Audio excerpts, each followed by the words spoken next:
Orlando Borrego, a quien entrevisté en La Habana, fue la mano derecha de Ernesto Che Guevara durante su tarea como funcionario del gobierno de Fidel Castro. El Che confiaba en el hombre. Y en eso actuó en algún momento sin llevarse por convencionalismos. Para que usted tenga una idea, el secretario personal del Che, que trabajó muchos años con él después del triunfo, era un hombre que era miembro del ejército anterior. Y, sí, y este hombre, cuando nosotros llegamos al regimiento de la Cabaña, que trabajaba allí simplemente como un soldado mecanógrafo del gobierno de la tiranía, pidió su renuncia. Dijo, bueno, ya se han llegado los revolucionarios, yo aquí no hago nada. Y le pidió la renuncia al Che. Y el Che le dijo, bueno, mire, aquí nadie lo ha despedido. ¿Usted qué va a hacer? Bueno, me voy a trabajar al campo con un hermano. Si algún día tengo dificultades, puedo venir a verlo, comandante, para que usted me ayude a buscar un trabajo. El Che le dijo, bueno, sí. A los pocos meses el hombre vino porque no le había ido bien en su trabajo y el Che lo dejó trabajando con él. Y lo acompañó después como una persona absolutamente leal durante años. Para mí es una de las grandes expresiones de la confianza en el ser humano del Che.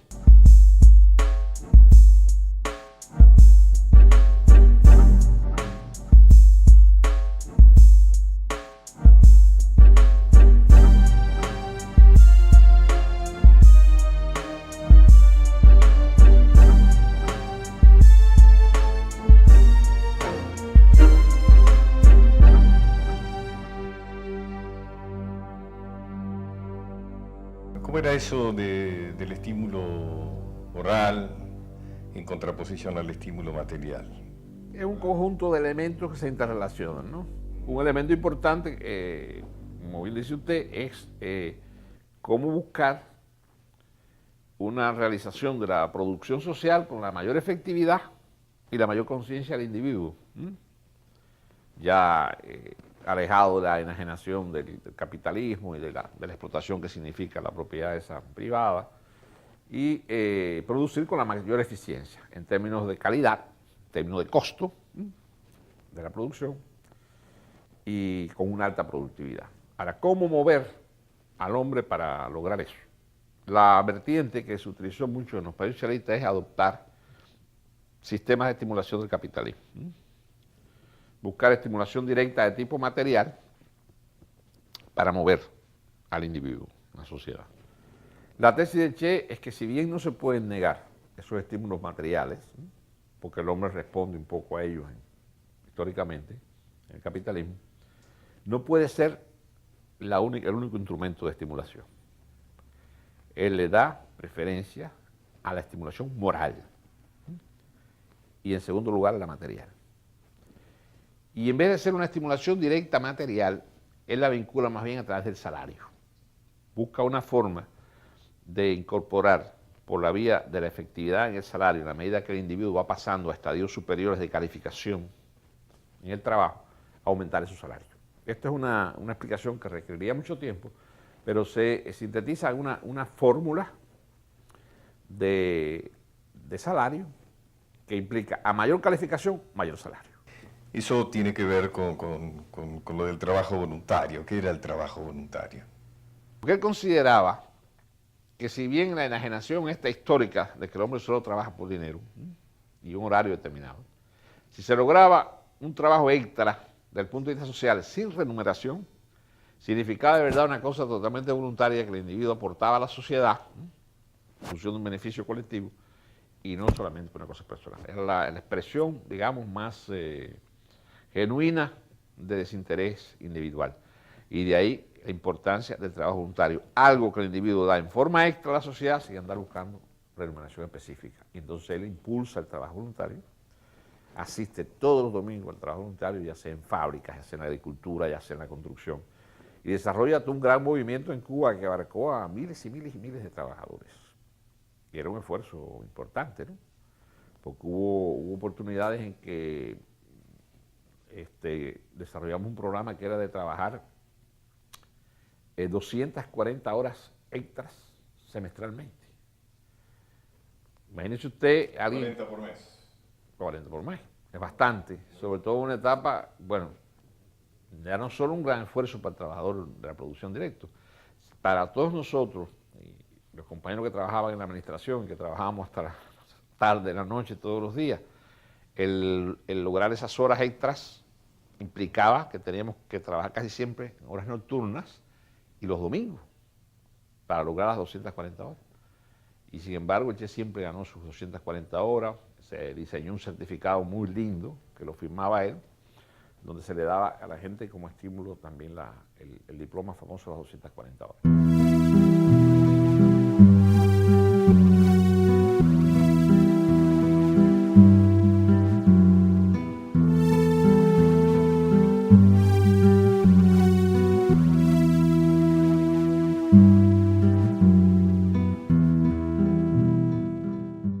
El Che pudo prever de alguna manera el derrumbe del bloque soviético.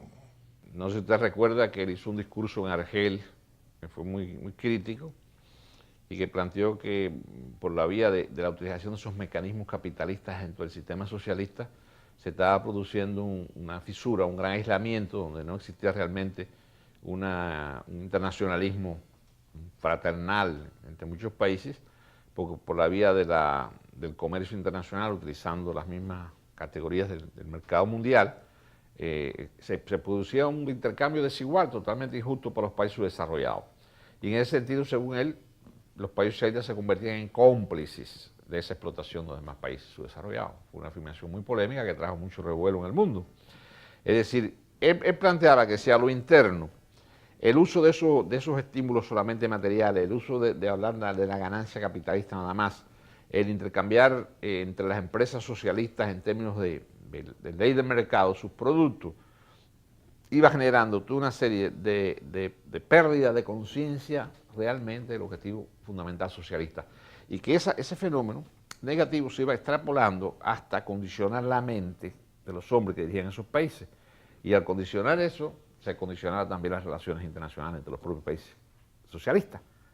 Es claro que el Che no se va de Cuba por ningún conflicto con Fidel, sino que es una decisión que él ha tomado desde el primer momento.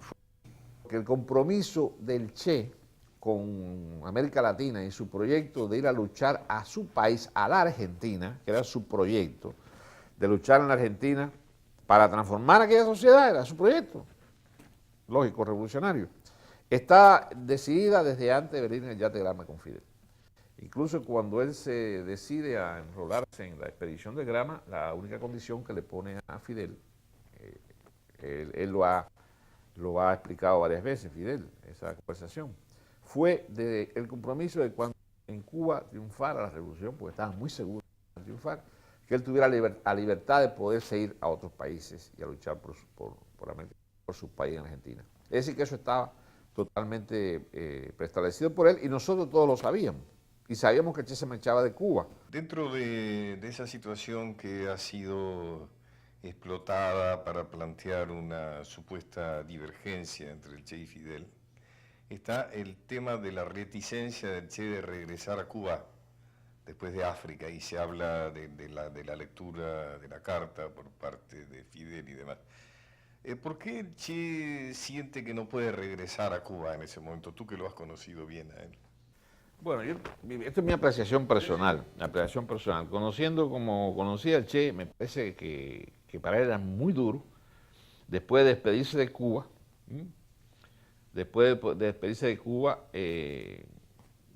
regresar al país un poquito, y esto es especulación mía, pero me parece que a mí me hubiera sucedido lo mismo, ¿no? Es decir, ya sales de Cuba, te despides para ir a luchar a otro lugar. En cierta forma, él calificaba lo de África como un fracaso, yo no estoy tan convencido de eso como él lo afirma, y entonces un poco lo veía como un fracaso. Y efectivamente la idea de él era continuar hacia otros países, pero no regresar a Cuba. Y es precisamente Fidel el que al final lo convence, después de largas insistencias y cartas que le enviaba, hasta que lo convence de que aquí tiene mucho más seguridad, porque corría riesgo importante donde estaba. Tenía más seguridad, y no solamente más seguridad, tenía recursos para organizar el entrenamiento para Bolivia, personal, condiciones físicas, lugares, es decir, toda la seguridad. Y entonces, fíjese si no existe ninguna fisura de relaciones con Fidel, que el Che al final acepta y viene.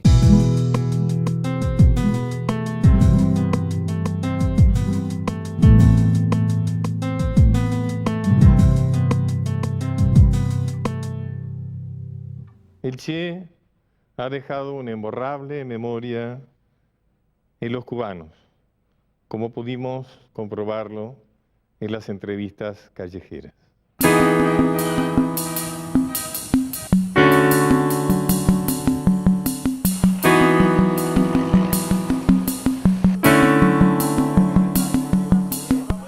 Para nosotros, los combatientes, el Che fue amigo, padre y madre de todos los combatientes de Cuba.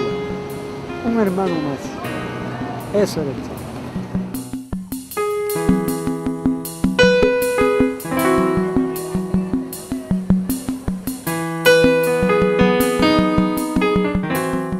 Ídolo para Cuba. Un hombre que fue capaz de dar la libertad, fue capaz de dar su propia vida por todos los cubanos. Esta vida tan hermosa que estamos viviendo ahora se la debemos a él. Un hombre muy audaz, muy valiente, venir de otro país a luchar aquí. Yo puedo decirte que Che era una persona muy preparada, era una persona inteligente, a pesar de ser asmático. Creó aquí en Cuba el trabajo voluntario, fue el primero que aportaba todo su espíritu para trabajar, embullaba a la gente, los activaba para que dieran su aporte. Defendió la revolución de nosotros a pesar de ser argentinos, dio su vida por esto y nosotros lo seguimos porque es un ejemplo vivo de hombre, de revolucionario, de combatiente. Es lo máximo, el Che es lo máximo y ojalá todos los que vengan después puedan seguir su ejemplo, porque hombre como él en ningún lado se va a encontrar.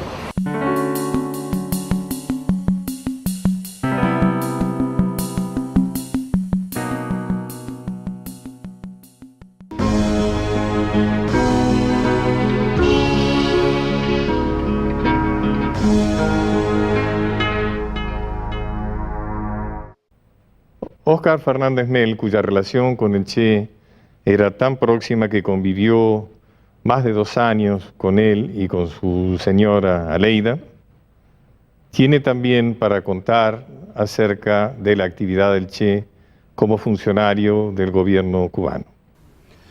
Bueno, el Che, que algunas veces ya uno parece no haberlo conocido tan bien, o haberlo conocido, porque un poco que lo están haciendo un ser humano virtual, con toda una serie de características y de valores que lo hacen un poco, lo deshumanizan. Y el Che no, el Che era un hombre normal, con unas características especiales desde el punto de vista de un hombre muy inteligente, un lector formidable, con un grado de concentración en la lectura extraordinario y sobre todo que constantemente estaba sacando conclusiones de lo que leía. Tampoco era tampoco era un lector sectario, era un lector amplio. Desde todos los puntos de vista, desde el punto de vista de historia, desde el punto de vista filosófico, desde el punto de vista de novela, desde el punto de vista cualquier cosa que le cayera en la mano, él lo leía. Esto lo hace un hombre de una cultura muy amplia. Era un gran amigo.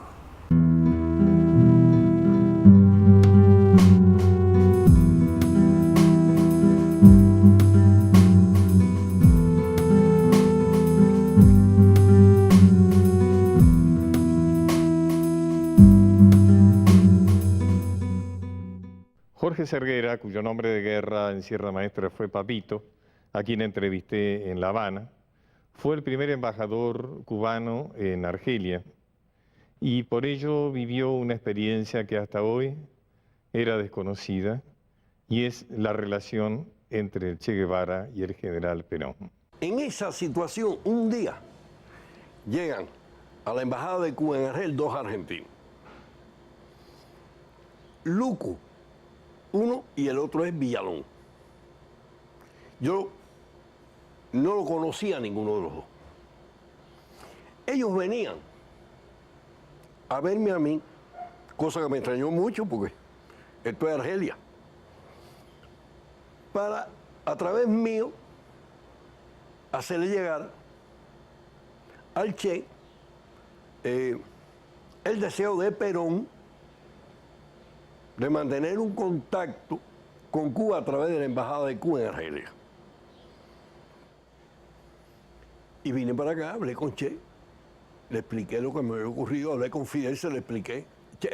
Fidel me dijo, habló con Che. Le expliqué a Che todo lo que había ocurrido, esto, lo otro. ¿Quiénes eran esta gente? Che me dio con calma y me dijo, bueno,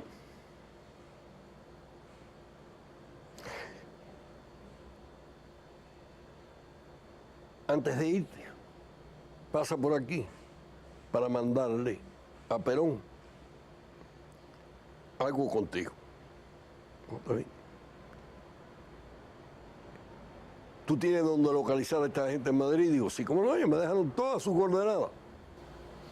En Madrid, bueno, me hospedé ahí en el Hotel Plaza. Llegó la mañana, Luco vino a buscarme, yo había hablado la noche anterior, el día anterior, tanto con Luco como con Villalón, vino a buscarme Luco y fuimos para la casa de Perón. Se abre la puerta, él está esperando. Y efectivamente, muy cariñoso, muy afectuoso, una figura imponente, un hombre muy alto, con un carisma increíble, y con una desenvoltura increíble, muy bien para la supuesta edad, con el pelo muy negro, no era un hombre canoso para la edad que tenía, no se veía un hombre cansado, no se veía un hombre fatigado, una persona formidable. Bueno, cuando yo llegué al maletín que me mandó Che, lo separó, ni lo abrió, ni preguntó qué era, ni nada de eso, ¿no? Era a Perón, a la organización que venía, probablemente eso convenido con Luco y Villalón, yo hice fue entregarlo.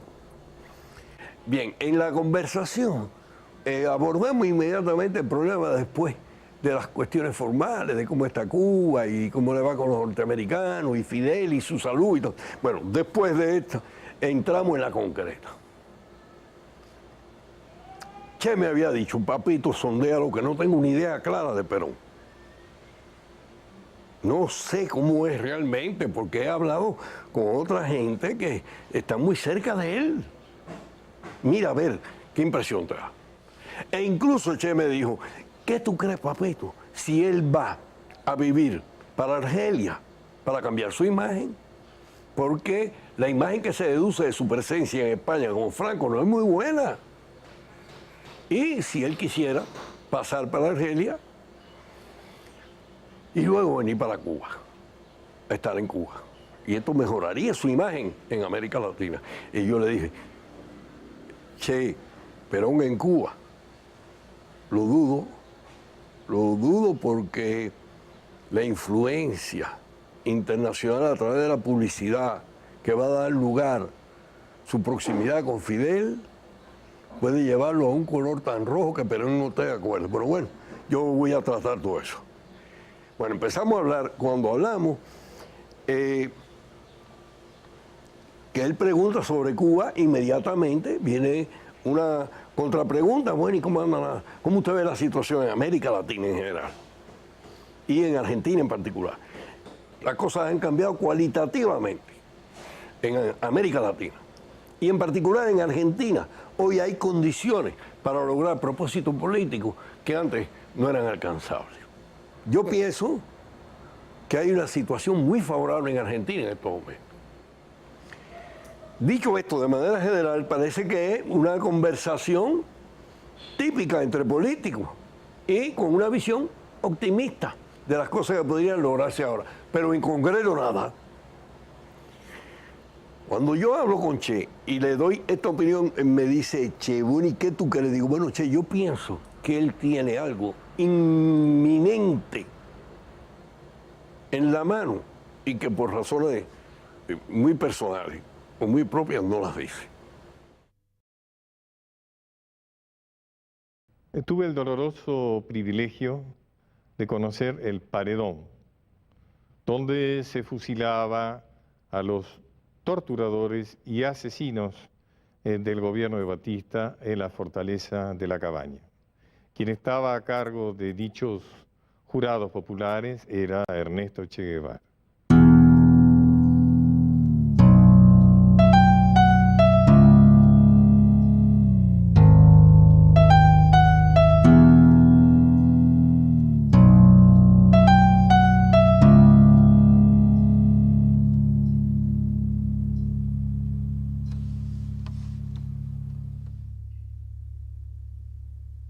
Bueno, estamos aquí en la fortaleza de la Cabaña, que es donde se instaló el Che Guevara luego del triunfo, cuando ingresaron las fuerzas triunfantes de la revolución en contra de Batista.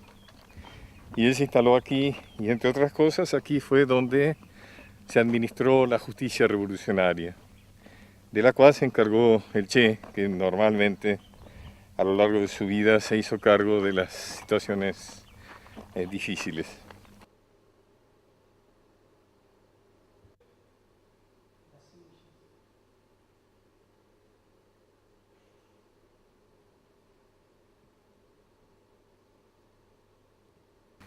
Se les daba la posibilidad de defensa, eran juicios sumarios, sin duda muy emotivos, y luego los que eran considerados culpables se los fusilaba aquí, en este lugar donde estamos llegando.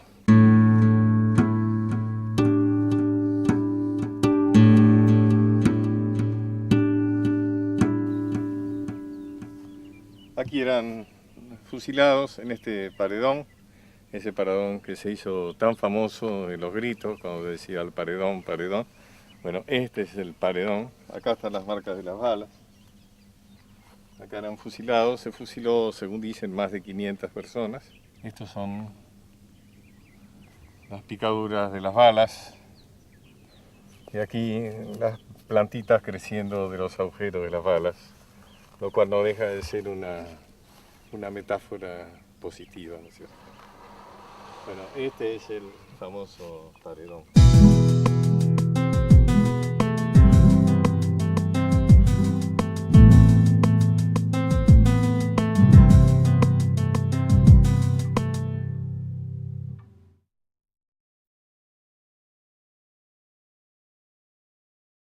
Son innumerables los relatos acerca de la honestidad del Che, de su absoluta negativa a recibir ningún favor, ninguna prebenda por los altos cargos que ocupaba en el gobierno de Cuba. Ese patrón del Che de ser ejemplo como líder, que nunca habló de su liderazgo personal, pero incuestionablemente era un líder en nuestro país, un héroe de nuestra revolución, un hombre querido por todo el pueblo, pero él sí hizo ese propósito de ser ejemplo. Yo hago referencia a veces a una carta que le hizo a su padre en Argentina, que en un momento le dice: me he forjado una voluntad de acero con delectación de artista, ¿no? Y entonces me parece muy lindo eso y que marca realmente el proyecto de ser un hombre superior, o ser un hombre realmente de toda calidad como modelo, como paradigma. Y entonces eso lo llevó a cabo con una rigurosidad tremenda, expresado en toda su vida personal, en sus relaciones humanas. Una vez el jefe de los inspectores del Ministerio de Industria va por el interior y le regalan una canasta de productos agrícolas, viandas, vegetales, frutas, muy bonita, y él con el mayor de los amores viene y le dice a Borrego que quería entregársela al Che. Borrego un poco que estaba temeroso, pero no quería cortarlo, y bueno, pues llévate. Y él termina: Che, a mí me regalaron esta, y yo creo que usted se la merece, y yo se la traigo. Y entonces Che le preguntó: ¿y tú pagaste por ella? No, a mí me la regaló el administrador de la cooperativa, o de la finca, o de la unidad productiva. Dice: ¿y tú sabes si él pagó por ella? Mira, llévate esto de aquí y no trates de comprarme con cestas de productos ni con otro tipo de cosas.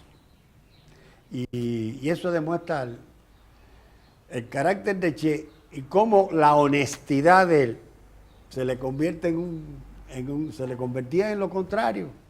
Porque yo creo que bien pudo haber llegado y haberle dicho, bueno, llévala por ahí y decirle, oye, Borrego, mándala para allá para la cocina del ministerio, para comérsela a todo el mundo. Pero él no, era muy honesto y algunas veces sus virtudes se le convertían en esta cosa dura.